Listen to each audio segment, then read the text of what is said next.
letting them do that.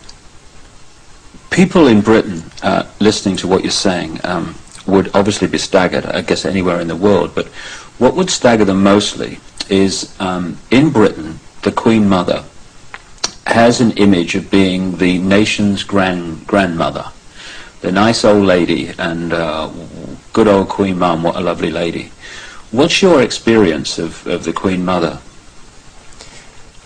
She is very cold in reality, and she is very cruel, and she is very different than she comes across to the public. She's cold-blooded.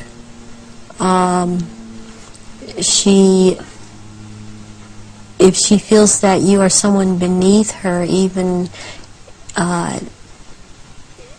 in the Illuminati, that you're at her equal or your station is above her, she will not speak to you, she will not recognize you. She obviously, from what I see, enjoys consuming human flesh. It's sickening. The one person that she seems to be afraid of is Pindar. People would also look at the Queen Mother's elderly, frail stature and find it very difficult to see her taking part in rituals and doing anything, if you like, active. Do they go into a different state in terms of age and strength and all these other attributes when they actually shapeshift? Yes, the human body that they choose to occupy or take when it was young, it ages, but when they take the reptilian form, these reptilians live hundreds of years, and so they have to have taken more than one human body to live in.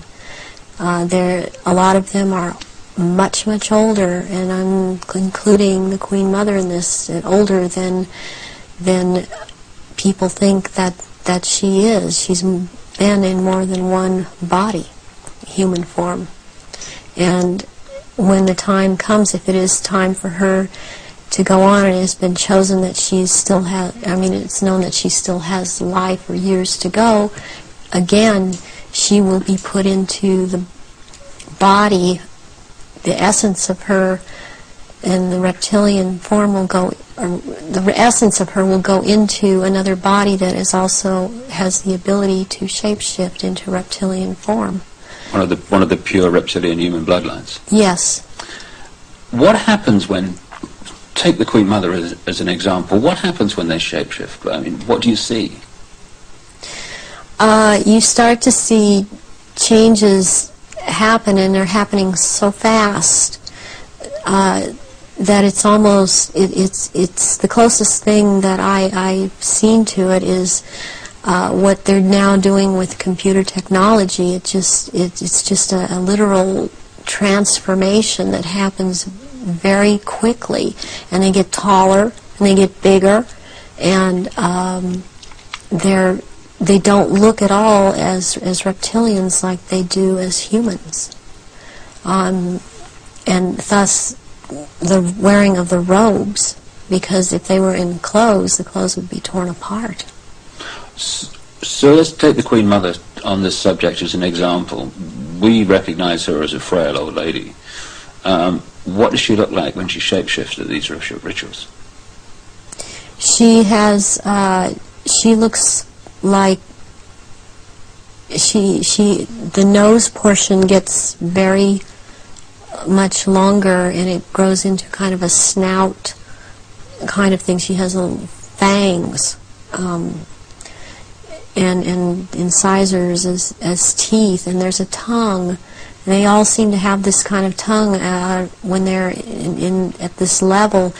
The tongue has a lot of long, hairy or pointed projections projections coming out of it. It's very long.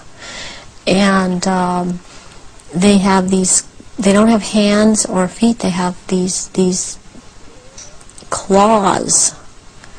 And they have scales, and also scales that seem to kind of disappear into one another. But it's more pronounced on the back. There seem to be lumps or protrusions coming from the head. There seem to be some kind of growth appendages at where, on the back, and they seem folded, and not all of them have that. And there is a tail, and they a lot of times will keep the tail curled, and and I've seen her when she's very displeased with something, as I've seen other members like this. This tail is whipped around, very agitated, and they do, and she hisses. What color are they? Which one in particular? Take the Queen Mother as an example. She's kind of a beige color on the underside, and by the time you're going up around to the back and the tail and the top of the head and on top of the nose, snout, whatever, it's coming to a very they're dark speckles or large speckles of dark browns, and the eyes usually they're large. They look like they're very round, and they look like they're coming out of their sockets, and very protruding, and usually the color ranges from a beige to a gold to a dark greenish gold, and then there's this dark slit up and down, a vertical slit, and and the eyes will look hooded, and when they look hooded, it's a very frightening thing, because it seems that when the eyes are hooded, they're about to do something. What do you mean by hooded? The lids come down, and it's almost, I guess it would be the same thing in a human as an expression of someone's got an idea. And how tall are they when they shapeshift? They're just about 7 feet tall. Some are a little shorter, or to a foot shorter. Some are a little bit taller than 7 feet. So what would the Queen and Prince Charles look like in their reptilian form? As to height? As to general appearance?